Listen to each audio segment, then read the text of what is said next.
Hello ಗೆಳೆಯರಿ, ನಮ್ಮ ಲಾಯಕ್ಸ್ ಪ್ರಸ್ತುತಪಡಿಸುತ್ತಿರುವ ಕನ್ನಡದಲ್ಲಿ ದೈನಂದಿನ ಸುದ್ದಿ ವಿಶ್ಲೇಷಣೆಗೆ ತಮಗೆಲ್ಲರಿಗೂ ಸ್ವಾಗತ. ಇಂದು ನಾವು ನೋಡಲಿದ್ದೇವೆ ನವೆಂಬರ್ 26, 2025 ದಿ ಹಿಂದೂ ಪತ್ರಿಕೆಯಲ್ಲಿರ್ತಕ್ಕಂತಹ ಬಹುಮುಖ್ಯವಾದಂತಹ ಆರ್ಟಿಕಲ್ಸ್ಗಳನ್ನು. ಇವತ್ತಿನ ಒಂದು ಮೊದಲನೇ ಆರ್ಟಿಕಲಲ್ಲಿ Assam proposes jail term heavy fines for polygamy ಅನ್ನುವಂಥದ್ದನ್ನು ನೋಡ್ಬೋದು. ಈ ಒಂದು ಇಶ್ಯೂವನ್ನು ಜನರಲಿ GS ಪೇಪರ್ 1 ಅಡಿನಲ್ಲಿ ಪರ್ಟಿಕ್ಯುಲರ್ಲಿ ಈ ಒಂದು ಸೊಸೈಟಲ್ ಆಸ್ಪೆಕ್ಟ್ಸ್ ಅಂತ ಗಮನ ಹರಿಸ್ಬೋದು, ಅಥವಾ GS ಪೇಪರ್ 2ನಲ್ಲಿ ಪಾಲಿಟಿ ಆ್ಯಂಡ್ ಗವರ್ನೆನ್ಸ್ ಸೆಕ್ಷನಲ್ಲಿ ಹೇಗೆ ಒಂದು ಸ್ಟೇಟ್ ಗೌರ್ಮೆಂಟ್ ಪ್ರಸ್ತುತವಾಗಿ ಸೊಸೈಟಲ್ ಇಶ್ಯೂಸ್ಗೆ ಸಂಬಂಧಿಸಿದಂಥ ಇನಿಷಿಯೇಟಿವ್ಸನ್ನು ತೆಗೆದುಕೊಳ್ತಾ ಇದ್ದಾರೆ ಅಂತಲೇ ನೋಡ್ಬೋದು. ಮಹಿಳೆಯರ ಒಂದು ಪ್ರೊಟೆಕ್ಷನ್ಗೆ ಸಂಬಂಧಪಟ್ಟಂತೆ ಒಂದು ಬಿಲ್ಲನ್ನು ಪಾಸ್ ಮಾಡ್ತಾ ಇದ್ದಾರೆ ಅಂತಲೇ ನೋಡ್ಬೋದು. ಸೊ ನೀವು ಇಲ್ಲಿ ಅರ್ಥ ಮಾಡ್ಕೊಳ್ಳಿ, ಪಾಲಿಗ್ಯಾಮಿ ಅಂತಂದರೆ ಇವಾಗ ಒಬ್ಬರಿಗಿನ್ನೂ ಹೆಚ್ಚು ಪತ್ನಿಯರನ್ನು ಹೊಂದುವಂಥದ್ದಾಗಲಿ ಅಥವಾ ಪತಿಯರನ್ನು ಹೊಂದುವಂಥದ್ದಾಗಲಿ, ಇದು ಪಾಲಿಗ್ಯಾಮಸ್ ಅನ್ನುವಂಥ ಕಂಟೆಕ್ಸ್ಟನ್ನು ನೋಡ್ಬೋದು. ಸೊ ಇವಾಗ ನೋಡಿ, ಪರ್ಟಿಕ್ಯುಲರ್ಲಿ ಈ ಒಂದು ಪಾಲಿಗ್ಯಾಮಸ್ ಕಂಟೆಕ್ಸ್ಟನ್ನು ನೋಡಿದಾಗ ನಮ್ಮ ಒಂದು ಸೊಸೈಟಿನಲ್ಲಿ ಇದು ಸಾಕಷ್ಟು ಥ್ರೆಟನ್ನು ಕ್ರಿಯೇಟ್ ಮಾಡ್ತಾ ಇದೆ ಅಂತಲೇ ಹೇಳ್ಬೋದು. ಸಾಕಷ್ಟು ಒಂದು ಸೊಸೈಟಲ್ ಸ್ಟ್ರಕ್ಚರನ್ನು ಬ್ರೇಕ್ ಡೌನ್ ಮಾಡ್ತಾ ಇದೆ. ಮ್ಯಾರೇಜ್ ಅಂತಕ್ಕಂಥ ಇನ್ಸ್ಟಿಟ್ಯೂಷನನ್ನೇ ನಾವು ತೆಗೆದುಕೊಳ್ಳುವಂಥದ್ದಾದರೆ ಪ್ರಸ್ತುತವಾಗಿ ಇದರ ಒಂದು ರೆಲೆವೆನ್ಸ್ ಹೋಗ್ತಾ ಇದೆ. Because human is always going for the better option.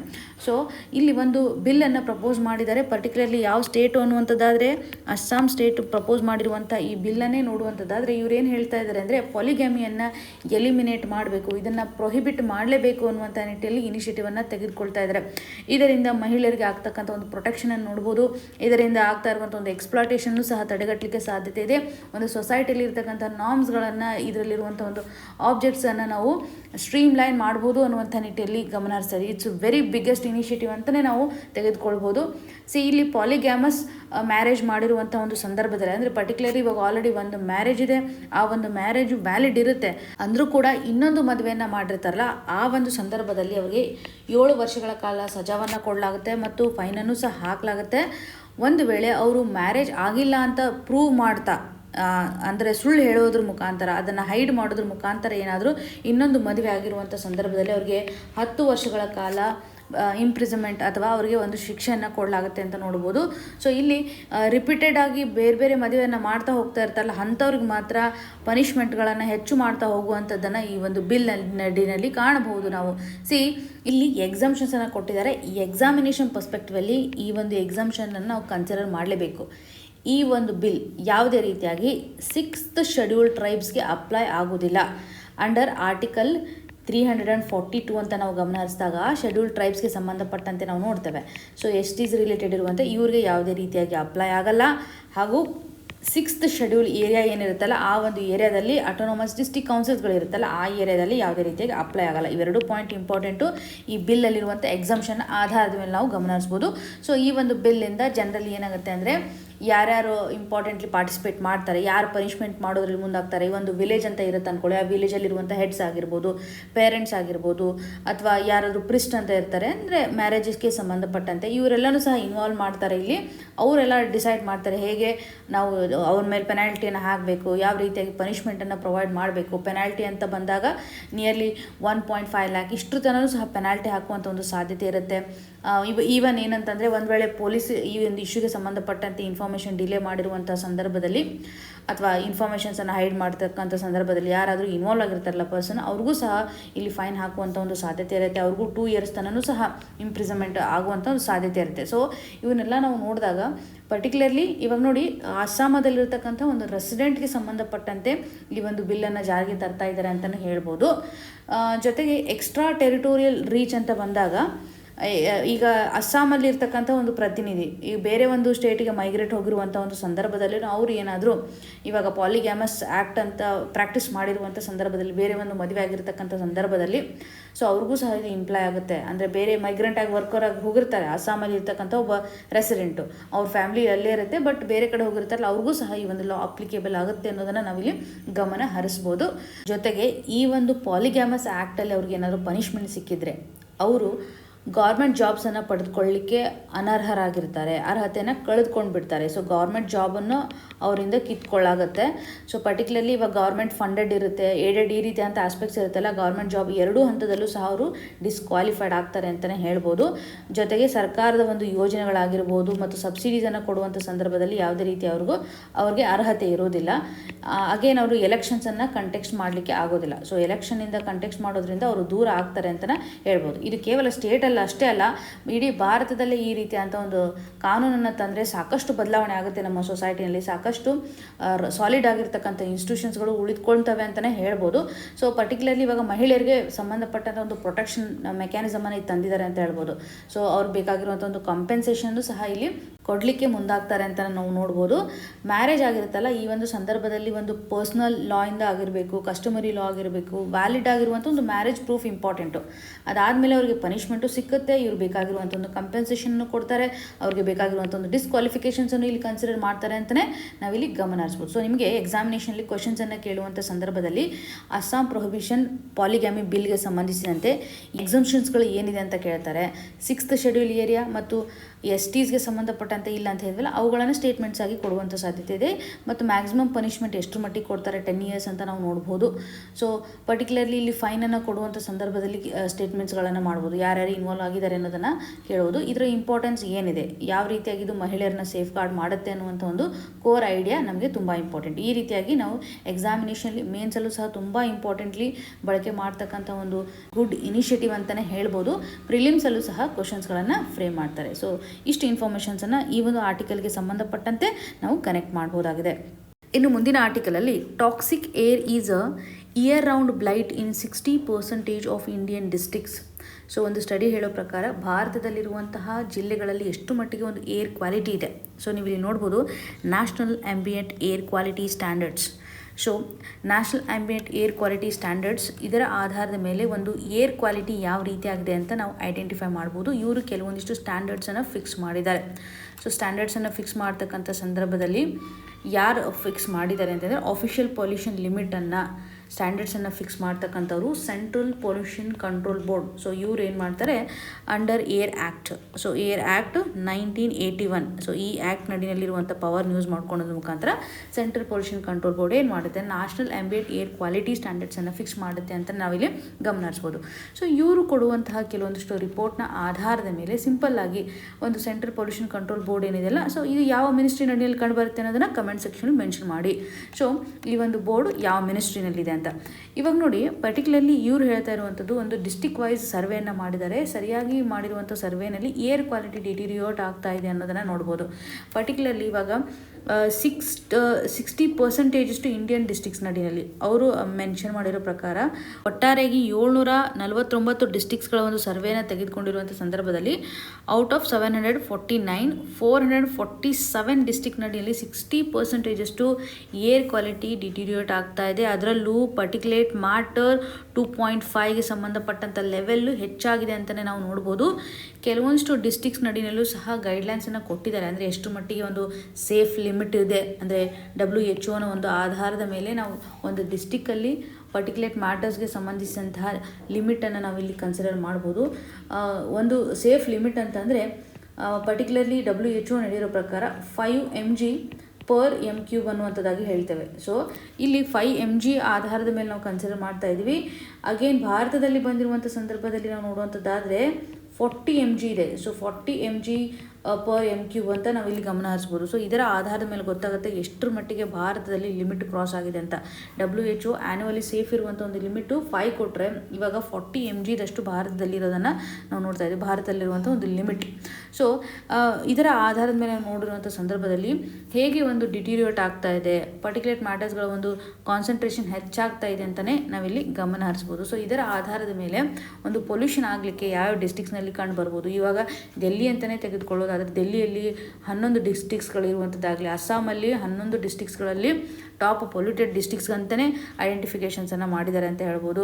So again Bihar, Haryana ಈ ರೀತಿಯಾದಂತಹ ನಾರ್ತ್ ರೀಜನ್ಸಲ್ಲೇ ನಾವು ಹೆಚ್ಚು ಪೊಲ್ಯೂಟೆಡ್ ಇರತಕ್ಕಂಥ ಒಂದು ಕಂಟೆಕ್ಸ್ಟನ್ನು ಗಮನಿಸ್ತಾ ಇದ್ದೀವಿ.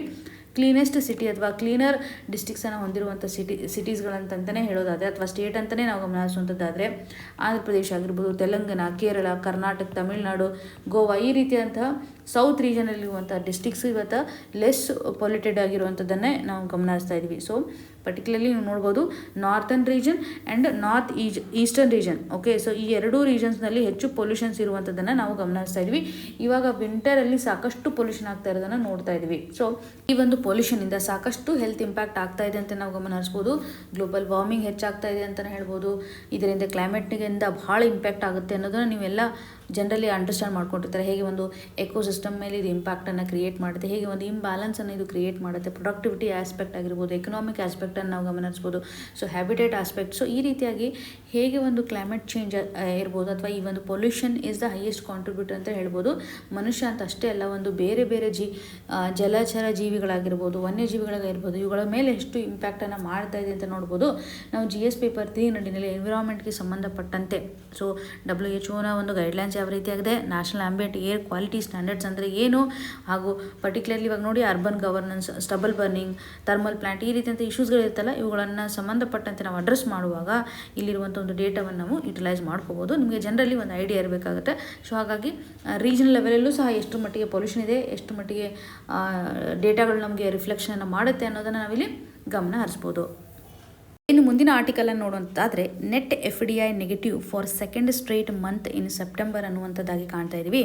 ಈ ಒಂದು ಇಶ್ಯೂವನ್ನು ನಾವು GS ಪೇಪರ್ 3 ನಡಿನಲ್ಲಿ ಎಕನಾಮಿಗೆ ಸಂಬಂಧಪಟ್ಟಂತೆ ಪರ್ಟಿಕ್ಯುಲರ್ಲಿ ಇವಾಗ ಇನ್ವೆಸ್ಟ್ಮೆಂಟ್ ಅಂತ ನೋಡ್ತೇವೆ ಅಥವಾ ಫಾರಿನ್ ಡೈರೆಕ್ಟ್ ಇನ್ವೆಸ್ಟ್ಮೆಂಟ್ ಅಂತ ನೋಡ್ತೇವೆ. ಇದರ ಆಧಾರದ ಮೇಲೆ ಸಾಕಷ್ಟು ಕ್ವಶನ್ಸ್ಗಳನ್ನು ಕೇಳಿದ್ದಾರೆ. FDI ಅಂದರೆ ಏನು ಅಥವಾ FPI ಅಂದರೆ ಏನು, ಇದರ ಆಧಾರದ ಮೇಲೆ ಕ್ವಶನ್ಸ್ಗಳು ಬರ್ತಾ ಇದ್ದಾವಲ್ಲ. ಇವಾಗ ಸಡನ್ನಾಗಿ ನೀವು ಡಿಫ್ರೆನ್ಸ್ ನೋಡಿರ್ತೀರಾ ಅಥವಾ FDI ಅಂದರೆ ಏನು, ಇದರ ಇಂಪಾರ್ಟೆನ್ಸ್ ಏನಿದೆ ಅಂತ ಅರ್ಥ ಮಾಡ್ಕೊಂಡಿರ್ತೀರಾ. ನೆಟ್ FDI ಅಂತ ಟರ್ಮನ್ನು ಕೇಳಿದರೆ ಏನಿರ್ಬೋದು ನೆಟ್ FDI. ಇವಾಗ ನೀವು ಜನರಲಿ ನಿಮ್ಮೊಂದು ಸ್ಟ್ಯಾಟಿಕ್ ಪೋರ್ಷನಲ್ಲಿ ನೆಟ್ FDI ಬಗ್ಗೆ ಗಮನ ಹರಿಸಿರೋದಿಲ್ಲ. ನೆಟ್ FDI ಅಂತ ಕೊಟ್ಟಾಗ ಇವಾಗ ನೋಡಿ ನ್ಯೂಸಲ್ಲಿ ಕೊಟ್ಟಿದ್ದಾರೆ ನೆಟ್ FDI ಇವಾಗ ಆಲ್ರೆಡಿ ನೆಗೆಟಿವಲ್ಲಿ ಹೋಗ್ತಾ ಇದೆ ಅಂತ. ಸೊ ಏನಿರ್ಬೋದು ಹಾಗಂತಂದರೆ ಇವಾಗ ನೋಡಿ ನಮ್ಮ ದೇಶದಲ್ಲಿ ಇನ್ವೆಸ್ಟ್ಮೆಂಟ್ ಮಾಡೋಕ್ಕೆ ಫಾರಿನ್ ಡೈರೆಕ್ಟ್ ಇನ್ವೆಸ್ಟ್ಮೆಂಟ್ಗಳು ಬೇರೆಯವ್ರು ಬಂದು ನಮ್ಮ ದೇಶದಲ್ಲಿ ಇನ್ವೆಸ್ಟ್ಮೆಂಟನ್ನು ಮಾಡ್ತಾರೆ ಅಲ್ವಾ. ಸೊ ಇದಕ್ಕೆ ನಾವು ಏನಂತೀವಿ FDI ಅಂತ ಕರಿತೀವಿ. ಲಾಂಗ್ ಟರ್ಮಲ್ಲಿ ಇದು ನಮಗೆ ಸಹಕಾರಿಯಾಗುತ್ತೆ. ಇದು basic information.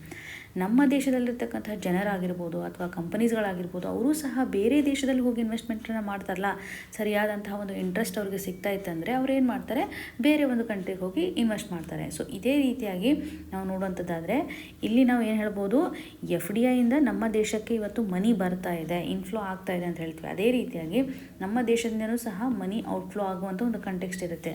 So what ever the money is coming ಅಲ್ಲ, ಅದಕ್ಕೆ ನಾವೇನಂತೀವಿ ಇನ್ಫ್ಲೋ ಅಂತ ಕರಿತೀವಿ. ಅದರಲ್ಲೂ ಇನ್ವೆಸ್ಟ್ಮೆಂಟ್ನ ಮುಖಾಂತರ ಇನ್ಫ್ಲೋ. ಸೊ ಹೊರಗಡೆ ಹೋಗ್ತಾ ಇರೋದನ್ನು ಔಟ್ಫ್ಲೋ ಅಂತ ಕರಿತೀವಿ. ಸೊ ಈ ಒಂದು ಇನ್ವೆಸ್ಟ್ಮೆಂಟ್ ರೂಟೀನ್ನ ಮುಖಾಂತರ ಅಂತಲೇ ಹೇಳ್ಬೋದು. ಇವಾಗ ಈ ಒಂದು ಸಂದರ್ಭದಲ್ಲಿ ಔಟ್ಫ್ಲೋನೇ ಜಾಸ್ತಿ ಇತ್ತು ಅಂದರೆ ಇನ್ಫ್ಲೋ ತುಂಬ ಕಡಿಮೆ ಇದೆ ಅಂತ ಅಂದಿರುವಂಥ ಸಂದರ್ಭದಲ್ಲಿ ನಾವು ಏನು ಹೇಳ್ಬೋದು, ನೆಟ್ FDI ಏನಿದೆ ನೆಗೆಟಿವ್ ಆಸ್ಪೆಕ್ಟನ್ನು ನಾವಿಲ್ಲಿ ಗಮನ ಹರಿಸ್ತಾ ಇದ್ವಿ. ಸೊ ಜಾಸ್ತಿ ಹೊರಗಡೆನೇ ಹೋಗ್ತಾ ಇದೆ, ಭಾರತಕ್ಕೆ ಬರ್ತಕ್ಕಂಥ ಇನ್ವೆಸ್ಟ್ಮೆಂಟ್ಗಿನೂ ಜಾಸ್ತಿ ಹೊರಗಡೆನೇ ಹೋಗ್ತಾ ಇದೆ ಅಂತ ನಾವು ಇಲ್ಲಿ ಗಮನ ಹರಿಸ್ಬೋದು. ಸೊ ಇದರ ಆಧಾರದ ಮೇಲೆ ಜನರಲಿ ಒಂದು ಮಂತ್ ವೈಸ್ ಡೇಟಾವನ್ನು ಎಂಫೋಸಿಸ್ ಮಾಡಿದ್ದಾರೆ. ಸೆಪ್ಟೆಂಬರ್ ಮಂತಲ್ಲಿ ಯಾವ ರೀತಿಯಾಗಿ FDI ಇನ್ಫ್ಲೋ ಆಗಿದೆ ಅನ್ನುವಂಥದ್ದನ್ನು ಒಂದು ಗ್ರಾಸ್ ಲೆವೆಲಲ್ಲಿ ಕೊಟ್ಟಿದ್ದಾರೆ. But it is not weak, but progress ಆಗ್ತಾ ಇದೆ ಅಂತ ಹೇಳ್ಬೋದು. ಸೊ ಈವನ್ FDI ಔಟ್ಫ್ಲೋ ಅಂತಲೂ ನೋಡಿರುವಂಥ ಸಂದರ್ಭದಲ್ಲಿ so what ever the profit ಇದೆಯಲ್ಲ, ಡಿವಿಡೆಂಟ್ ಇದೆಯಲ್ಲ, ಅದೆಲ್ಲನೂ ಸಹ ಬೇರೆ ಒಂದು ಕಂಟ್ರಿಗೆ ಹೊರಗಡೆ ಹೋಗ್ತಾ ಇದೆ ಅನ್ನುವಂಥ ಆಸ್ಪೆಕ್ಟನ್ನು ನಾವು ನೋಡ್ಬೋದು. ಇದಕ್ಕೇನಂತ ಟರ್ಮ್ ಯೂಸ್ ಮಾಡಿದ್ದಾರೆ ಅಂದರೆ ರಿಪಾಟ್ರಿಯೇಷನ್ ಬೈ ಫಾರಿನ್ ಫರ್ಮ್ಸ್ ಅಂತ ಹೇಳ್ಬೋದು. ಸೊ ಫಾರಿನ್ ಫರ್ಮ್ಸ್ನ ಮುಖಾಂತರ ಏನು ಪ್ರಾಫಿಟ್ ಬರುತ್ತಲ್ಲ ಅದನ್ನೂ ಸಹ ಹೊರಗಡೆ ಹೋಗುತ್ತೆ ಅಂತ ಹೇಳ್ಬೋದು. ಇದು ಇಲ್ಲೇ ಮಲ್ಟಿಪ್ಲಿಕೇಶನ್ ಆಗೋದಿಲ್ಲ. ಪ್ರಾಫಿಟನ್ನು ತೆಗೆದುಕೊಂಡಿರುವಂಥ ಒಂದು ಕಂಪನಿ ಭಾರತದಲ್ಲಿದ್ದರೆ ಇನ್ವೆಸ್ಟ್ ಮಾಡಿರ್ತಾರೆ, ಹಾಗೇನಾದರೂ ಒಂದು ಪ್ರಾಫಿಟ್ ಏನಂತಾರೆ ಬೇರೆ ಒಂದು ಕಂಟ್ರಿಗೆ ಹೋಗುತ್ತೆ. ಸೊ ಇವುಗಳನ್ನೆಲ್ಲ ನಾವು ಗಮನ ಹರಿಸ್ಬೋದು. ಸೊ ಈ ಒಂದು ಆಧಾರದ ಮೇಲೆ ನೋಡೋದಾದರೆ FDIಗೆ ಸಂಬಂಧಿಸಿದಂತೆ ಬೇಸಿಕ್ ಇನ್ಫಾರ್ಮೇಷನ್ ನಮ್ಗೆ ಏನು ಗೊತ್ತಿರಬೇಕು. FDI ಅಂತಂದರೆ ಫಾರಿನ್ ಡೈರೆಕ್ಟ್ ಇನ್ವೆಸ್ಟ್ಮೆಂಟ್ ಅಂತ ಹೇಳ್ತೀವಲ್ವಾ. ಸೊ ಈ ಒಂದು ಫಾರಿನ್ ಡೈರೆಕ್ಟ್ ಇನ್ವೆಸ್ಟ್ಮೆಂಟ್ ಅಂತಂದರೆ ಪರ್ಟಿಕ್ಯುಲರ್ಲಿ ಒಂದು ಲಾಂಗ್ ಟರ್ಮ್ಗೋಸ್ಕರ, ಲಾಂಗ್ ಟರ್ಮ್ ಕಮಿಟ್ಮೆಂಟನ್ನು ಕೊಡೋದಕ್ಕೋಸ್ಕರ ಇವಾಗ ಒಂದು ಕ್ಯಾಪಿಟಲ್ ಆದರೂ ಇನ್ವೆಸ್ಟ್ ಮಾಡ್ತಾರೆ ಅಂತ ಹೇಳ್ಬೋದು. ಇದರಿಂದ ನಮ್ಗೆ ಹೆಲ್ಪ್ ಆಗುತ್ತೆ. ಕ್ಯಾಪಿಟಲ್ ಆಸ್ಪೆಕ್ಟ್ ಆಗಿರ್ಬೋದು, ಟೆಕ್ನಾಲಜಿಕಲ್ ಆಸ್ಪೆಕ್ಟಲ್ಲಿ ಅಥವಾ ಒಂದು ಮ್ಯಾನೇಜ್ಮೆಂಟ್ಗೆ ಸಂಬಂಧಪಟ್ಟಂತೆ ರೀಸೆಂಟಾಗಿ ಈ ಒಂದು ಇಶ್ಯೂಗೆ ಸಂಬಂಧ ನೋಡಿದ್ವಿ. ಯಾಕಂದರೆ ಇಲ್ಲಿ ನೋಡಿ ಇನ್ಶೂರೆನ್ಸ್ ಸೆಕ್ಟರ್ನಲ್ಲಿ 74% ಇರೋದನ್ನು 100% FDI ಮಾಡಬೇಕು ಅಂತ ಒಂದು ಬಿಲ್ಲನ್ನು ಪಾಸ್ ಮಾಡಲಿದೆ ಅಂತ ನಾವು ನೋಡಿದ್ವಿ ಇನ್ಶೂರೆನ್ಸ್ ಸೆಕ್ಟರ್ಗೆ ಸಂಬಂಧಿಸಿದಂತೆ. ಅದರ ಆಧಾರದ ಮೇಲೆ ನಾವು FDI ರಿಲೇಟೆಡ್ ಇರುವಂಥ ಇಂಪಾರ್ಟೆನ್ಸ್ ಏನಿದೆ, ಯಾವ ರೀತಿಯಾಗಿ ಎಂಟಿಟೀಸ್ಗಳು ಇನ್ವೆಸ್ಟ್ ಮಾಡ್ಬೋದು, ಸರ್ಕಾರದ ಪರ್ಮಿಷನ್ ತೆಗೆದುಕೊಳ್ಬೇಕಾ ಬೇಡವಾ, ಎರಡು ಹಂತದಲ್ಲಿ ನಾವು ಗಮನ ಹರಿಸಿದ್ವಿ. ಸೊ ರೀಸೆಂಟಾಗಿ ನೋಡಿದ್ವಿ, ಈ 2 days ಬ್ಯಾಕ್ ನೋಡಿರುವಂಥ ಒಂದು ವಿಷಯನ ಒಂದು ಸರ್ತಿ ಅನಲೈಸ್ ಮಾಡಿ ಸೊ FDIನ ಮುಖಾಂತರ ಏನು ಇಂಪಾರ್ಟೆನ್ಸ್ ಇದೆ, ಸ್ಟ್ರಾಟಜಿಕಲಿ ಇದರ ಒಂದು ಬೆನಿಫಿಟ್ ಯಾವ ರೀತಿ ಆಗುತ್ತೆ. ಇವಾಗ ನೋಡಿ ನಾವು FDIಗೆ ಸಂಬಂಧಪಟ್ಟಂತೆ ರೂಲ್ಸ್ ಆ್ಯಂಡ್ ರೆಗ್ಯುಲೇಷನ್ಸ್ಗಳನ್ನು ಅಥವಾ ಈಸ್ ಆಫ್ ಡೂಯಿಂಗ್ ಬಿಸ್ನೆಸ್ ಅನ್ನು ಪ್ರಮೋಟ್ ಮಾಡಿದರೆ ಈಸಿಯಾಗಿ ಇನ್ವೆಸ್ಟ್ಮೆಂಟ್ ಮಾಡ್ತಾರೆ ಅಂತ ಹೇಳ್ಬೋದು. ಈವನ್ ಇಂಟ್ರೆಸ್ಟ್ ರೇಟು ಸಹ ಚೆನ್ನಾಗಿದ್ದರೆ, ಇಂಟ್ರೆಸ್ಟ್ ರೇಟು ಚೆನ್ನಾಗಿದ್ದರೆ ಜಾಸ್ತಿ ಇರುವಂಥ ಸಂದರ್ಭದಲ್ಲಿ ಆಟೋಮೆಟಿಕ್ಲಿ ಇನ್ವೆಸ್ಟ್ ಮಾಡಲಿಕ್ಕೆ ಮುಂದಾಗ್ತಾರೆ ಅಂತಲೇ ಹೇಳ್ಬೋದು. ಒಂದು ವೇಳೆ ಬೇರೆ ಒಂದು ರಾಷ್ಟ್ರ, ಈಗ ಫಾರ್ ಎಕ್ಸಾಂಪಲ್ ನೋಡಿ ಯು ಎಸ್ ಎನೇ ಏನು ಮಾಡ್ಬೋದು, ಇಂಟ್ರೆಸ್ಟ್ ರೇಟನ್ನು ಹೈಕ್ ಮಾಡಿದೆ ಅಂತಂದಾಗ ಡೆಫಿನೆಟ್ಲಿ ಭಾರತದಲ್ಲಿ ಇನ್ವೆಸ್ಟ್ ಮಾಡಿರ್ತಕ್ಕಂತಹ ಜನ ಏನು ಮಾಡ್ತಾರೆ, ಭಾರತವನ್ನು ಬಿಟ್ಟು ಇಲ್ಲ ನಾವು ಯು ಎಸ್ಗೆ ಹೋಗಿ ಇನ್ವೆಸ್ಟ್ ಮಾಡ್ತೀವಿ ಅಂತ ಮುಂದಾಗ್ತಾ ಇರೋದು ನೋಡ್ತೀವಿ. ಇವೆಲ್ಲ ರಿಸ್ಕ್ ಶಾರ್ಟ್ ಟರ್ಮ್ ಇನ್ವೆಸ್ಟ್ಮೆಂಟಲ್ಲಿ ಇರುತ್ತೆ. ಓಕೆ, ಪೋರ್ಟ್ಫೋಲಿಯೋ ಇನ್ವೆಸ್ಟರ್ಸ್ ಅಂತ ಏನು ಕರೀತಾರಲ್ಲ, ಸ್ಟಾಕಲ್ಲಿ ಇನ್ವೆಸ್ಟ್ಮೆಂಟ್ ಮಾಡೋದು ಇವೆಲ್ಲ ಇರುತ್ತೆ. ಅದು ತುಂಬ ರಿಸ್ಕನ್ನು ಕ್ಯಾರಿ ಫಾರ್ವರ್ಡ್ ಮಾಡ್ತಿರುತ್ತೆ. ಬಟ್ ಇವಾಗ ಎಫ್ ಡಿ ಐ ಅಂತ ಬಂದಾಗ ಜನರಲಿ ಲಾಂಗ್ ಟರ್ಮ್ ಇರುತ್ತೆ. ಸೊ ಇದರಿಂದಾಗಿನೂ ಸಹ ಒಂದು ಎಕನಾಮಿಕ್ ಆ್ಯಕ್ಟಿವಿಟೀಸ್ಗಳು ಬೂಸ್ಟ್ ಆಗುತ್ತೆ, ಜಾಬ್ ಕ್ರಿಯೇಷನ್ ಆಗುತ್ತೆ ಅಂತ ಹೇಳ್ಬೋದು, ಇನ್ಫ್ರಾಸ್ಟ್ರಕ್ಚರ್ ಡೆವಲಪ್ಮೆಂಟ್ ಆಗುತ್ತೆ, ಸರ್ಕಾರಕ್ಕೂ ಸಹ ರೆವೆನ್ಯೂ ಬರುತ್ತೆ ಅನ್ನೋದ್ರ ಬಗ್ಗೆ ನಾವು ಚರ್ಚೆ ಮಾಡಿದ್ವಿ. ಸೊ ಎಫ್ ಡಿ ಐಯಿಂದ ಏನು ಬೆನಿಫಿಟ್ ಇದೆ, ಯಾವ ರೀತಿಯಾಗಿ ಒಂದು ರಾಷ್ಟ್ರಕ್ಕೆ ಹೆಲ್ಪ್ ಆಗುತ್ತೆ ಅನ್ನುವಂಥದ್ದನ್ನು ಇಲ್ಲಿ ಗಮನ ಹರಿಸ್ಬೋದು. ಮುಂದಿನ ಆರ್ಟಿಕಲಲ್ಲಿ ಸೀಡ್ ಬಿಲ್ಗೆ ಸಂಬಂಧಪಟ್ಟಂಥ ಕೆಲವೊಂದಿಷ್ಟು ಪ್ರೊವಿಷನ್ಸನ್ನು ಎಂಫಸಿಸ್ ಮಾಡ್ತಾ ಇದ್ದಾರೆ. ಈ ಮೊದಲಿರುವಂಥ ಒಂದು ಲಾನಲ್ಲಿ ಚೇಂಜಸನ್ನು ಮಾಡಿದ್ದಾರೆ.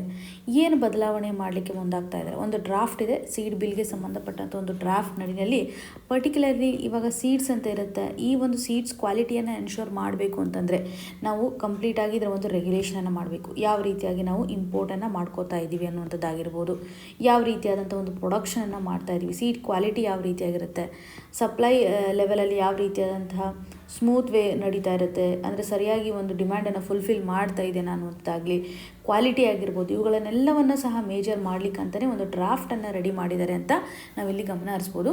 ಸೊ ಪರ್ಟಿಕ್ಯುಲರ್ಲಿ ಒಂದು ಫ್ರೇಮ್ವರ್ಕ್ ಇತ್ತು, ಅಂದರೆ 1966 ಈ ಒಂದು ಸೀಡ್ಸ್ ಆ್ಯಕ್ಟ್ ಅಂತ ನೋಡ್ತೇವೆ. ಓಕೆ, ಈ ಒಂದು ಸೀಡ್ಸ್ ಆ್ಯಕ್ಟ್ಗೆ ಸಂಬಂಧಪಟ್ಟಂತೆ ಕೆಲವೊಂದಿಷ್ಟು ಬದಲಾವಣೆಯನ್ನು ಮಾಡಲಿಕ್ಕೆ ಮುಂದಾಗ್ತಾ ಇದ್ದಾರೆ. ಅದಾದ ಮೇಲೆ ಅಗೇನ್ 1983 ಒಂದು ಆರ್ಡರನ್ನು ಸಹ ನಾವು ಗಮನಿಸ್ಬೋದು, seeds control order ಅನ್ನುವಂಥದ್ದಾಗಿ.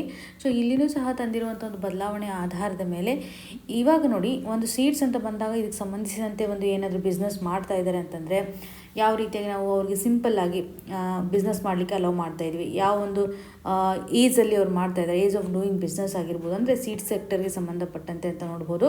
So particularly ಇವಾಗ ಸ್ಟ್ರಿಕ್ಟ್ ಆಗಿರುವಂತಹ ಪೆನಾಲ್ಟೀಸ್ಗಳು, ಏನಾದರೂ ಒಂದು ಕ್ವಾಲಿಟಿ ವೈಸ್ ಆಗಿರ್ಬೋದು ಅಥವಾ ಏನು ಗೈಡ್ಲೈನ್ಸ್ ಇದೆಯಲ್ಲ ಇವುಗಳನ್ನೆಲ್ಲ ಅವರು ಸರಿಯಾಗಿ ಫಾಲೋ ಮಾಡಿಲ್ಲ ಅಂತಂದರೆ ಪರ್ಟಿಕ್ಯುಲರ್ಲಿ ಅವ್ರಿಗೆ ಪೆನಾಲ್ಟೀಸನ್ನು ಹಾಕಲಾಗುತ್ತೆ.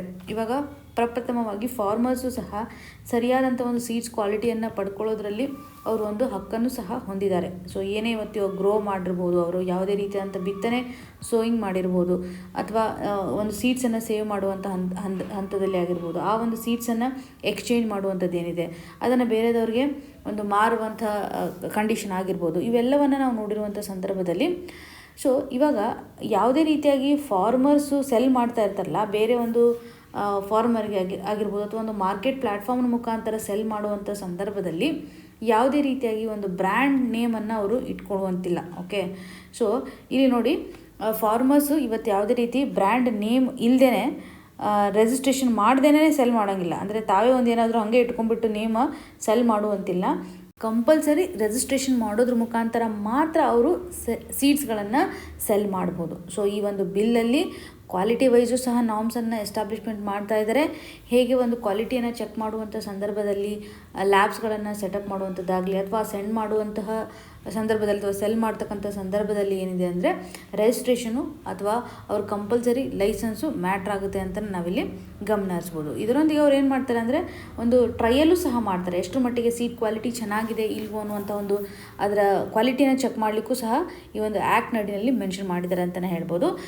ಈ ಮೊದಲು ಇರುವಂತಹ ಈ ಒಂದು ಕಾಯ್ದೆ ಏನಿದೆಯಲ್ಲ 1966 ಅಂತಕ್ಕಂಥ ಈ ಒಂದು ಸೀಡ್ಸ್ ಆ್ಯಕ್ಟನ್ನೇ ನಾವು ಗಮನ ಹರಿಸುವಂಥದ್ದಾದರೆ ಪರ್ಟಿಕ್ಯುಲರ್ಲಿ ಯಾವುದೇ ರೀತಿಯಾಗಿ ಸೈಂಟಿಫಿಕ್ ಮೆಥಡಾಲಜಿ ಅಥವಾ ಬಯೋಟೆಕ್ನಾಲಜಿ ಡೆವಲಪ್ಮೆಂಟ್ ಆಧಾರದ ಮೇಲೆ ಸೀಡ್ ಕ್ವಾಲಿಟಿ ಚೆಕ್ ಮಾಡೋದನ್ನು ಯಾವುದೇ ರೀತಿಯಾಗಿ ಕವರ್ ಮಾಡಿರಲಿಲ್ಲ.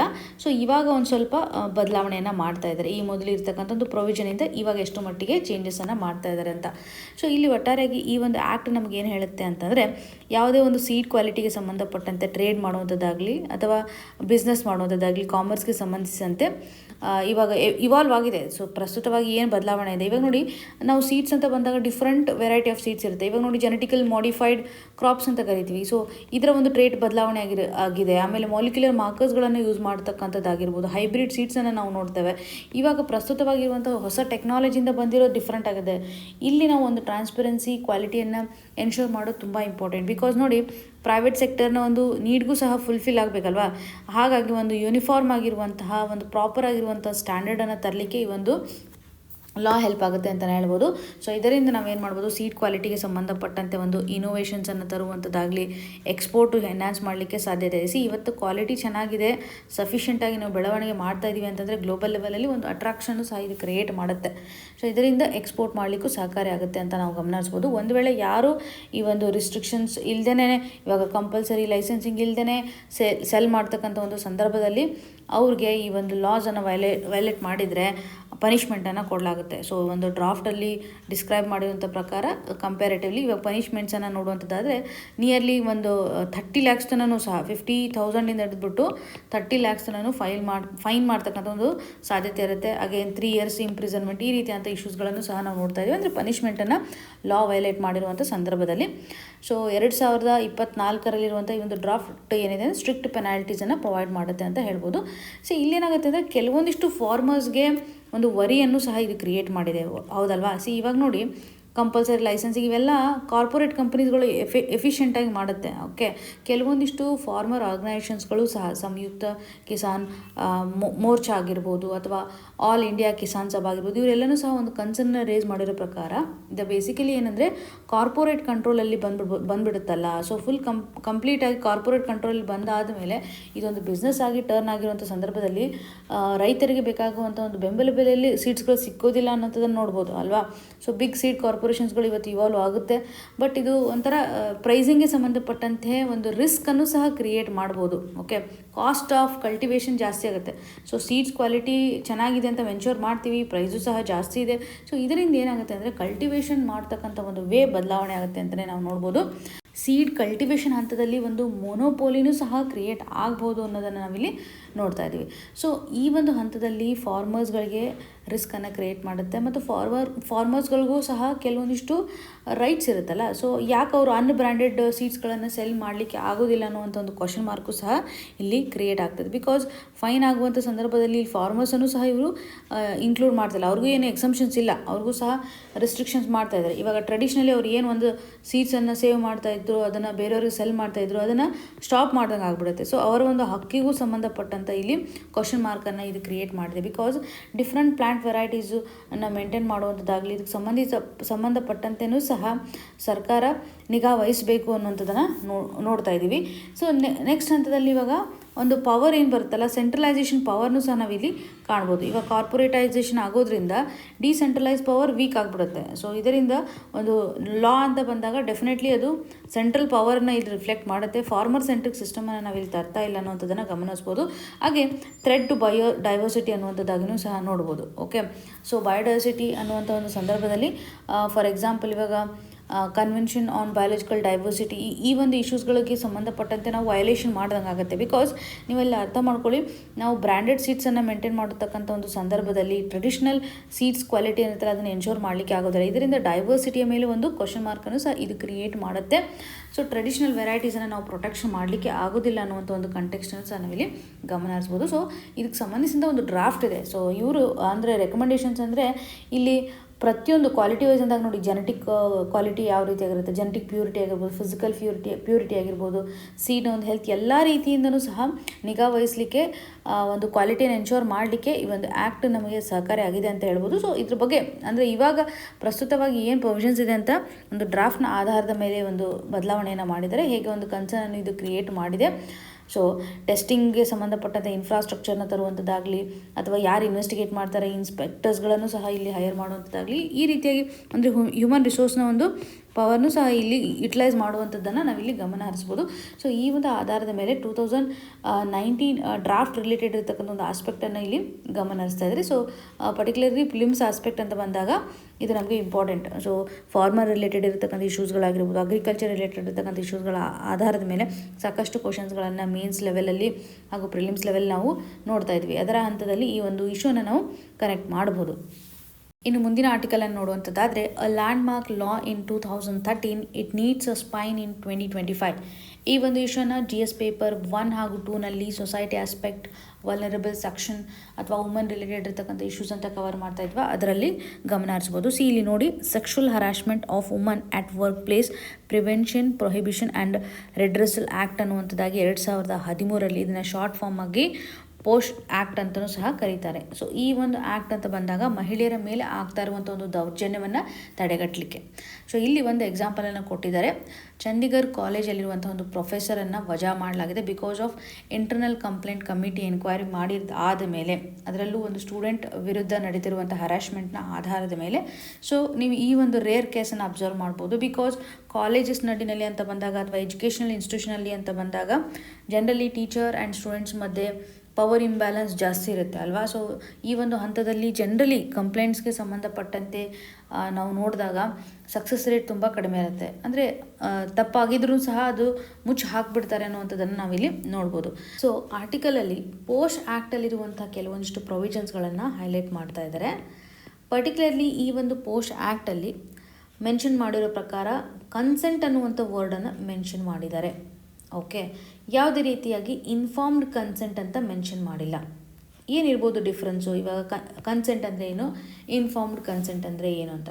ಕನ್ಸೆಂಟ್ ಅಂದರೆ ಜನರಲಿ ಎಸ್ ಅಂತ ಹೇಳುವಂಥ ಒಂದು ಕಂಟೆಕ್ಸ್ಟ್ ಆಗಿರುತ್ತೆ. ಇನ್ಫಾರ್ಮ್ಡ್ ಕನ್ಸೆಂಟ್ ಅಂತ ಬಂದಾಗ ಪರ್ಟಿಕ್ಯುಲರ್ಲಿ ಏನಂದರೆ ಯಾವುದೇ ಒಂದು ಎಮೋಷ್ನಲಿ ಮ್ಯಾನಿಪುಲೇಟ್ ಮಾಡಿದಾರ ಅನ್ನುವಂಥದ್ದಾಗಲಿ, ಅಥವಾ ಯಾವುದೇ ರೀತಿಯಾಗಿ ಪ್ರೆಷರ್ ಇಲ್ಲದೆ, ಏನು ಇನ್ಫಾರ್ಮೇಷನ್ಸನ್ನು ಹೈಡ್ ಮಾಡದೆ, ಏನು ಒಂದು ಪ್ರೆಷರ್ ಕ್ರಿಯೇಟ್ ಮಾಡಿಲ್ಲ, ಅಥವಾ ಆ ವ್ಯಕ್ತಿ ಮೇಲೆ ಯಾವುದೇ ರೀತಿಯಾಗಿ ಒಂದು ಪ್ರೆಷರನ್ನು ಕ್ರಿಯೇಟ್ ಮಾಡದೆ, ಅಥವಾ ಒಂದು ಕಾನ್ಸಿಕ್ವೆನ್ಸಸನ್ನು, ಸಿಚುವೇಶನ್ಸನ್ನು ಹಾರ್ಮ್ ಆಗುವಂತೆ ಕ್ರಿಯೇಟ್ ಮಾಡೋದ್ರ ಮುಖಾಂತರ ಜೆನ್ಯೂನ್ ಆಗಿ ಕನ್ಸೆಂಟನ್ನು ಕೊಟ್ಟಿದ್ದಾರಾ ಅಂತಂದಾಗ ಇನ್ಫಾರ್ಮ್ಡ್ ಕನ್ಸೆಂಟ್ ಅಂತ ಇಲ್ಲಿ ನಾವು ನೋಡ್ತೇವೆ. ಓಕೆ, ಇನ್ಫಾರ್ಮ್ಡ್ ಕನ್ಸೆಂಟ್ ಅಂತ ಏನಿದೆಯಲ್ಲ, ಇದು ಫೈನಲ್ ಕನ್ಸೆಂಟ್ ಅಂತ ಹೇಳ್ಬೋದು. ವ್ಯಾಲಿಡ್ ಆಗಿರುವಂಥ ಕನ್ಸೆಂಟ್ ಅಂತಲೇ ಕನ್ಸಿಡರ್ ಮಾಡ್ಬೋದು. ಯಾವುದೇ ಪ್ರೆಷರಲ್ಲಿ ಅವ್ರು ಬರ್ದೇನೆ, ಯಾವುದೋ ಇನ್ಫಾರ್ಮೇಷನ್ಸನ್ನು ಹೈಡ್ ಮಾಡ್ದೇನೆ ಎಸ್ ಅನ್ನುವಂಥದ್ದನ್ನು ನಾವು ನೋಡಿದಾಗ ಇನ್ಫಾರ್ಮ್ಡ್ ಕನ್ಸೆಂಟ್ ಅಂತ ನೋಡ್ತೇವೆ. ಪೋಷ್ ಆ್ಯಕ್ಟಲ್ಲಿ ಪರ್ಟಿಕ್ಯುಲರ್ಲಿ ಇನ್ಫಾರ್ಮ್ಡ್ ಕನ್ಸೆಂಟ್ ಅನ್ನುವಂಥದ್ದನ್ನು ಮೆನ್ಷನ್ ಮಾಡೋದು ತುಂಬ ಇಂಪಾರ್ಟೆಂಟು ಅಂತ ಆಥರ್ ಅವರು ಇಲ್ಲಿ ಎಂಫೋಸಿಸ್ ಮಾಡ್ತಾ ಇದ್ದಾರೆ. ಫಾರ್ ಎಕ್ಸಾಂಪಲ್ ಇವಾಗ ನೋಡಿ, ಸೊ ಪ್ರೊಫೆಸರ್ ಇವಾಗ ಸಮ್ಟೈಮ್ಸ್ ಅವರು ಏನಾದರೂ ಒಂದು ವ್ಯಕ್ತಿಯ ಮೇಲೆ ಇಂಟ್ರೆಸ್ಟನ್ನು ತೋರಿಸ್ಬೋದು. ಬಟ್ ಅವರ ಹಿಡನ್ ಇಂಟೆನ್ಷನ್ ಏನಿದೆ ಅನ್ನೋದು ಅರ್ಥ ಮಾಡ್ಕೊಳೋದು ಇಂಪಾರ್ಟೆಂಟ್ ಅಲ್ವಾ. ಬಿಕಾಸ್ ಇಲ್ಲಿ ಸೀನಿಯರ್ ಇರೋದ್ರಿಂದ ಪ್ರೊಫೆಸರ್ಸ್ಗಳು ಸಮ್ಟೈಮ್ಸ್ ಒಂದು ಮೆಂಟರ್ಶಿಪ್ಪನ್ನು ಆಫರ್ ಮಾಡುವಂಥದ್ದಾಗಲಿ, ಅಥವಾ ಅವರ ಒಂದು ಎಕ್ಸ್ಪೆಕ್ಟೇಷನ್ಸ್ ಯಾವ ರೀತಿಯಾಗಿದೆ, ಅಥವಾ ಅವರ ಒಂದು ಹಿಡನ್ ಅಜೆಂಡಾ ಯಾವ ರೀತಿಯಾಗಿದೆ. ಸೊ ನೈಸ್ ಅಂತಕ್ಕಂತಹ ಒಂದು ಆ್ಯಕ್ಷನ್ನ ಮುಖಾಂತರ ನಾವು ಮಿಸ್ಯೂಸ್ ಮಾಡ್ಕೋಬಾರ್ದಲ್ವಾ. ಐ ಆಮ್ ಬೀಯಿಂಗ್ ನೈಸ್ ಅನ್ನುವಂಥ ಒಂದು ಆಸ್ಪೆಕ್ಟನ್ನು ಮುಖಾಂತರ ಒಬ್ಬರ ಮೇಲೆ ಹಾರ್ಮ್ ಆಗ್ಬೋದಲ್ವಾ, ಮಿಸ್ಲೀಡ್ ಆಗ್ಬೋದಲ್ವಾ. ಎಮೋಷ್ನಲಿ ಒಂದು ಮಹಿಳೆ ಮೇಲೆ ಟ್ರಸ್ಟನ್ನು ಗೇನ್ ಮಾಡ್ಲಿಕ್ಕೂ ಸಹ ಅವರು ಒಂದು ಪವರ್ನ ಯೂಸ್ ಮಾಡ್ಕೋಬಹುದಲ್ವಾ. ಹಾಗಾಗಿ intention is very important. Intention ಆಧಾರದ ಮೇಲೆ ನಾವು ಅರ್ಥ ಮಾಡ್ಕೋಬಹುದು ಅದು ಕನ್ಸೆಂಟ್ ರೈಟ್ ಒನ್ನ ಅಥವಾ ಕನ್ಸೆಂಟ್ ಇನ್ಫಾರ್ಮ್ಡ್ ಒನ್ನ ಅನ್ನುವಂಥದ್ದನ್ನು ಇಲ್ಲಿ ಗಮನ ಹರಿಸ್ಬೋದು. ಈವನ್ ಎಮೋಷನ್ ಮತ್ತು ಸೈಕಾಲಜಿಕಲ್ ಹರಾಸ್ಮೆಂಟನ್ನು ನಾವು ಯಾವುದೇ ರೀತಿಯಾಗಿ ಇಲ್ಲಿ ಕನ್ಸಿಡರ್ ಮಾಡೋದಿಲ್ಲ. ಬಿಕಾಸ್ ಯಾವ್ದು ವಿಸಿಬಲ್ ಇರುತ್ತೆ, ಯಾವುದು ಫಿಸಿಕಲಿ ಅವ್ರಿಗೆ ಹಾರ್ಮ್ ಆಗಿರುತ್ತೆ ಅದನ್ನು ಮಾತ್ರ ಕನ್ಸಿಡರ್ ಮಾಡ್ತೀವಲ್ಲ. ಬಟ್ ಎಮೋಷ್ನಲ್ ಮ್ಯಾನಿಪುಲೇಷನ್ ಮಾಡ್ತಕ್ಕಂಥ ಒಂದು ಸಂದರ್ಭದಲ್ಲಿ ಇರ್ಬೋದು, ಅಥವಾ ಒಂದು ಟ್ರಸ್ಟ್ ಮಿಸ್ಯೂಸ್ ಆಗ್ತಾ ಇರುತ್ತೆ, ಇವೆಲ್ಲವನ್ನು ಕಂಟೆಕ್ಸ್ಟ್ ಕನ್ಸಿಡರ್ ಮಾಡಿದಾಗ ಎಕ್ಸ್ಪ್ಲೋಟೇಷನ್ ಅಂತಲೇ ನಾವು ಇಲ್ಲಿ ನೋಡ್ಬೋದಲ್ವ. ಬಟ್ ಯಾವುದೇ ರೀತಿಯಾಗಿ ಪೋಷ್ ಆ್ಯಕ್ಟಲ್ಲಿ ಇದನ್ನು ಮೆನ್ಷನ್ ಮಾಡಿಲ್ಲ. ಒಂದು ಫಿಸಿಕಲ್ ವಿಸಿಬಿಲಿಟಿ ಆಧಾರದ ಮೇಲೆ ಮಾತ್ರ ಹೇಳ್ತಾ ಇದೆ ಅಂತ ನಾವು ನೋಡ್ತಾ ಇದ್ದೀವಿ. ಇನ್ನೊಂದು ಏನಂದರೆ ಇಲ್ಲಿ ಒಂದು ಟೈಮ್ ಲಿಮಿಟೇಷನ್ಸನ್ನು ಕೊಡ್ತಾ ಇದ್ದಾರೆ. ಒಂದು 3 months ಒಳಗಾಗಿ ಏನಾದರೂ ಹರಾಸ್ಮೆಂಟ್ ಆಗಿರುವಂಥ ಸಂದರ್ಭದಲ್ಲಿ 3 months ಒಳಗಾಗಿ ಅವರು ಕಂಪ್ಲೇಂಟ್ಸನ್ನು ಫೈಲ್ ಮಾಡಬೇಕು ಅನ್ನುವಂಥ ನಿಟ್ಟಿನಲ್ಲಿ.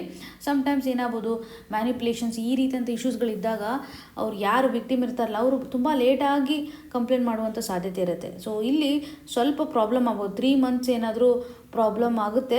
ಹಾಗಾಗಿ ಒಂದು ಎಕ್ಸ್ಟೆನ್ಷನ್ ಮಾಡಬೇಕು ಅನ್ನುವಂಥದ್ದು. ಬಿಕಾಸ್ ಜಸ್ಟಿಸ್ ಪ್ರೊವೈಡ್ ಮಾಡೋದು ತುಂಬ ಇಂಪಾರ್ಟೆಂಟ್. ಸೊ ಈ ಒಂದು ಹಂತದಲ್ಲಿ ಆಥರ್ ಅವರು ಇದನ್ನು ಸಹ ಐಡೆಂಟಿಫೈ ಮಾಡ್ತಾ ಇದ್ದಾರೆ.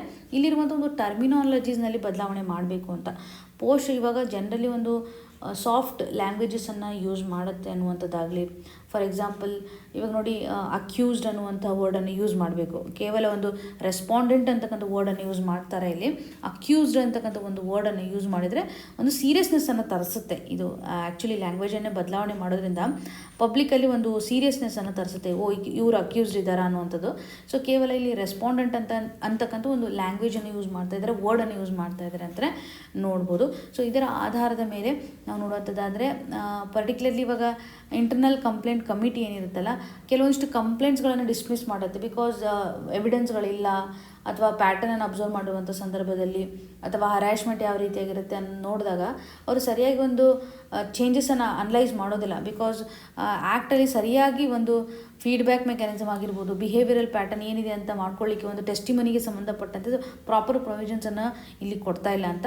ಸೊ ಇದರೊಂದಿಗೆ ಇವ್ರು ಹೇಳ್ತಾ ಇರುವಂಥದ್ದು ಏನಂದರೆ, ಇನ್ಸ್ಟಿಟ್ಯೂಷನಲ್ ಹರಾಸ್ಮೆಂಟ್ಸ್ನ ಆಧಾರದ ಮೇಲೆ ನಾವು ಎಷ್ಟು ಮಟ್ಟಿಗೆ ಫೋಕಸ್ ಮಾಡ್ತಾ ಇದ್ದೀವಿ, ನಮ್ಮೊಂದು ಅಕಾಡೆಮಿಕ್ಸ್ ನಡಿನಲ್ಲಿ ಒಂದು ರಿಸರ್ಚನ್ನು ಮಾಡ್ತಾ ಇದ್ದೀವಾ, ಅಥವಾ ಸೆಮಿನಾರ್ಸ್ಗಳನ್ನು ಮಾಡ್ತಾ ಇದ್ದೀವಾ, ಸೊ ಅಥವಾ ವಿಸಿಟಿಂಗ್ ಫ್ಯಾಕಲ್ಟೀಸ್ ಪರ್ಟಿಕ್ಯುಲರ್ಲಿ ಒಂದು ಹರಾಸ್ಮೆಂಟ್ ಇಶ್ಯೂಸನ್ನು ಎಕ್ಸಾಮಿನೇಷನ್ ಮಾಡಲಿಕ್ಕೆ ಮಲ್ಟಿಪಲ್ ಕ್ಯಾಂಪಸಸ್ ನಡಿನಲ್ಲಿ ಹೇಗೆ ಒಂದು ರಿಸೋರ್ಸಸ್ಗಳಿದ್ದಾವೆ ಇದನ್ನು ಚೆಕ್ ಮಾಡಲಿಕ್ಕೆ ಅನ್ನುವಂಥದ್ದಾಗಿರ್ಬೋದು. ಎಲ್ಲ ಇನ್ವೆಸ್ಟಿಗೇಷನ್ ಆಧಾರದ ಮೇಲೆ ನಾವು ಹೇಗೆ ಕನೆಕ್ಟ್ ಮಾಡ್ತಾ ಇದ್ದೀವಿ, ಕೊಲ್ಯಾಬ್ರೇಷನ್ಸನ್ನು ಮಾಡ್ತಾ ಇದ್ದೀವಿ ಅನ್ನುವಂಥ ನಿಟ್ಟಿನಲ್ಲಿ ಕ್ವಶನ್ ಮಾರ್ಕನ್ನು ಆಥರ್ ಅವರು ಮಾಡ್ತಾ ಇದ್ದಾರೆ. ಅಂದರೆ ನಾವು ಡಿಜಿಟಲ್ ಎವಿಡೆನ್ಸನ್ನು ಸಹ ಇಲ್ಲಿ ತರ್ತಾ ಇದ್ದೀವಾ, ಇವಾಗ ಬೇರೆ ಇದೆ, ಇವಾಗಿರುವಂಥ ಒಂದು ಕಂಟೆಕ್ಸ್ಟನ್ನು ನಾವು ಗಮನಿಸುವಂಥದ್ದಾದರೆ ನಾವು ಬದಲಾವಣೆ ಮಾಡಬೇಕು. ಈಗ 2013ರಲ್ಲಿ ತಂದಿರುವಂಥ ಈ ಒಂದು ಆ್ಯಕ್ಟು 2025ರಲ್ಲಿ ಏನೇನು ಚೇಂಜಸನ್ನು ತರ್ತಾ ಇದೆ ಅಲ್ವಾ. ಸೊ ಕೆಲವೊಂದು ಸರ್ತಿ ಏನಾಗುತ್ತೆ, ವಾಟ್ಸಪ್ಪಲ್ಲಿ ನೀವು ನೋಡ್ಬೋದು ಮೆಸೇಜಸ್ಗಳು ವ್ಯಾನಿಷ್ ಆಗ್ತಕ್ಕಂಥ ಒಂದು ಸಾಧ್ಯತೆ ಇರುತ್ತೆ, ಎನ್ಕ್ರಿಪ್ಟೆಡ್ ಚಾರ್ಟ್ಸ್ಗಳಿರುತ್ತೆ. ಇದಿದ್ದಾಗ ಎವಿಡೆನ್ಸನ್ನು ಸಹ ತೆಗೆದುಕೊಳ್ಳಿಕ್ಕೆ ಆಗೋದಿಲ್ಲ, ಫೋಟೋಸ್ಗಳು ಡಿಸಪಿಯರ್ ಆಗುವಂಥ ಒಂದು ಫೆಸಿಲಿಟೀಸ್ಗಳಿದ್ದಾವೆ. ಮಾಡರ್ನ್ ಲೆವೆಲಲ್ಲಿ ಇರುವಂಥ ಒಂದು ಹರಾಸ್ಮೆಂಟ್ ಆಗುವಾಗ ಇವೆಲ್ಲನೂ ಫ್ಯಾಕ್ಟರ್ ಆಗುತ್ತಲ್ಲ, ಇವೆಲ್ಲ ಕನ್ಸಿಡರ್ ಮಾಡ್ಬೋದು. ಸೊ ಹಾಗಾಗಿ ಈ ಒಂದು post act is falling. So ಇಲ್ಲಿ ಇನ್ಸ್ಟಿಟ್ಯೂಷನಲ್ ಮೆಕ್ಯಾನಿಸಮಲ್ಲಿ ನಾವು ಚೇಂಜಸನ್ನು ಮಾಡಬೇಕು. ಬ್ರಾಡರ್ ಆಸ್ಪೆಕ್ಟ್ ಅಂತ ಬಂದಾಗ ಟ್ರೈನಿಂಗ್ ಮಾಡುವಂಥದ್ದಾಗಲಿ, ಅವೇರ್ನೆಸ್ಸನ್ನು ತರುವಂಥದ್ದಾಗಲಿ, ಟೆಕ್ನಾಲಜಿಯನ್ನು ಬಳಕೆ ಮಾಡಿಕೊಳ್ಳುವಂಥದ್ದಾಗಲಿ, ಬಯಾಸ್ ಸಿಚುವೇಶನ್ಸನ್ನು ತರುವಂಥದ್ದಾಗಲಿ. ಸೊ ಹೇಗೆ ಒಂದು ಇನ್ಸ್ಟಿಟ್ಯೂಷನಲ್ಲಿ ಹೈರಾರ್ಕಿಯನ್ನು ನಾವು ಇಲ್ಲಿ ಕನ್ಸಿಡರ್ ಮಾಡ್ತೀವಿ. ಸೊ ಲೀಗಲ್ ಇಶ್ಯೂಸನ್ನು ಅಥವಾ ಲೀಗಲ್ ಚೇಂಜಸನ್ನು ನಾವು ಸ್ಟ್ರಾಂಗ್ ಮಾಡಬೇಕು. ಡೆಫಿನೇಷನ್ಸಲ್ಲಿ ನಾವು ಬದಲಾವಣೆಯನ್ನು ಮಾಡಬೇಕು. ಮತ್ತು ಈ ಲಿಮಿಟೇಷನ್ ಇದೆಯಲ್ಲ, ಟೈಮ್ ಪೀರಿಯಡ್ ಇದೆಯಲ್ಲ, ಅದನ್ನು ಸಹ ಚೇಂಜಸ್ ಮಾಡಬೇಕು. ಟರ್ಮಿನಾಲಜೀಸ್ಗಳನ್ನು ಚೇಂಜ್ ಮಾಡುವಂಥದ್ದಾಗಲಿ. ಸೊ ಯಾವ ರೀತಿಯಾಗಿ ನಾವು ಎವಿಡೆನ್ಸನ್ನು ಕಲೆಕ್ಟ್ ಮಾಡ್ತೀವಿ, ಇವಾಗ ಎವಿಡೆನ್ಸನ್ನು ಸ್ವಲ್ಪ ಬದಲಾವಣೆ ಮಾಡುವಂಥದ್ದಾಗಲಿ, ವಿಕ್ಟಿಮ್ಸ್ಗಳನ್ನು ಪ್ರೊಟೆಕ್ಟ್ ಮಾಡುವಂಥದ್ದಾಗಲಿ, ಸ್ಟ್ರಾಂಗ್ ಆಗಿ ಒಂದು ಇಂಟರ್ನಲ್ ಕಂಪ್ಲೇಂಟ್ ಕಮಿಟಿಯ ಒಂದು ಸ್ಟ್ರಕ್ಚರಲ್ಲೂ ಸಹ ಚೇಂಜಸನ್ನು ಮಾಡಬೇಕಾಗುತ್ತೆ. ಸೊ ಇಲ್ಲಿ ಹೆಚ್ಚು ನಾವು ಜೆಂಡರ್ ಸೆನ್ಸಿಟೈಸೇಷನ್ ಟ್ರೈನಿಂಗ್ ಮಾಡೋದು ಇಂಪಾರ್ಟೆಂಟು, ಸ್ಟ್ರಾಂಗ್ ಆಗಿ ತರಲಿಕ್ಕೆ ಇದು ಸಹಕಾರಿಯಾಗುತ್ತೆ ಅಂತಲೇ ಹೇಳ್ಬೋದು. ಸೊ ಮ್ಯಾಂಡೇಟರಿಲಿ ಒಂದು ಲೀಗಲ್ ಪ್ರೊವಿಷನ್ ಅಡಿಯಲ್ಲಿ ಸ್ಟ್ರೆಂಥನ್ ಮಾಡಬೇಕು ಅನ್ನುವಂಥದ್ದಾಗಿ. ಸೊ ಪೋಸ್ಟ್ ಆ್ಯಕ್ಟ್ 2013 ಈ ಒಂದು ಲ್ಯಾಂಡ್ಮಾರ್ಕ್ ಲಾ ಏನಿದೆಯಲ್ಲ, ಇದು ಪ್ರೆಸೆಂಟ್ ಕಂಡೀಷನಲ್ಲಿ ರಿಲೆವೆನ್ಸನ್ನು ಕಳ್ಕೊಂಡಿದೆ. ಇವಾಗ ಬದಲಾವಣೆಯನ್ನು ಮಾಡಬೇಕು ಅನ್ನುವಂತಹ ನಿಟ್ಟಿನಲ್ಲಿ ಡಿಜಿಟಲ್ ಏಜಲ್ಲಿ ಏನು ಸೂಟ್ ಆಗುತ್ತೆ, ಪ್ರೆಸೆಂಟ್ ಕಂಡೀಷನಲ್ಲಿ ಏನು ಸೈಕಾಲಜಿಕಲ್ ಅಬ್ಯೂಸಸ್ ಆಗ್ತಾ ಇದೆ, ಅದರ ಆಧಾರದ ಮೇಲೆ ಚೇಂಜಸನ್ನು ಮಾಡಬೇಕು ಅನ್ನುವಂಥ ನಿಟ್ಟಿನಲ್ಲಿ ಆಥರ್ ಅವರು ಎಂಫೋಸಿಸ್ ಮಾಡ್ತಾ ಇದ್ದಾರೆ. ಸೊ ಜನರಲಿ ಇದ್ರ ಬಗ್ಗೆ ಒಂದು ಐಡಿಯಾ ಇರಲಿ, ಪೋಸ್ಟ್ ಆ್ಯಕ್ಟ್ ಅಂದ್ರೆ ಏನು, ಇದು ಎದಕ್ಕೆ ಸಂಬಂಧಪಟ್ಟಿದೆ, ಇವಾಗ ಏನು ಚೇಂಜಸ್ ಮಾಡಬೇಕು ಅನ್ನುವಂಥ ನಿಟ್ಟಿನಲ್ಲಿ ಮೇನ್ಸ್ ಪರ್ಸ್ಪೆಕ್ಟಿವಲ್ಲಿ ಇಂಪಾರ್ಟೆಂಟ್ಲಿ ಡೈಮೆನ್ಷನ್ಸ್ಗಳನ್ನು ನಾವು ಕನೆಕ್ಟ್ ಮಾಡ್ಕೋಬೋದು.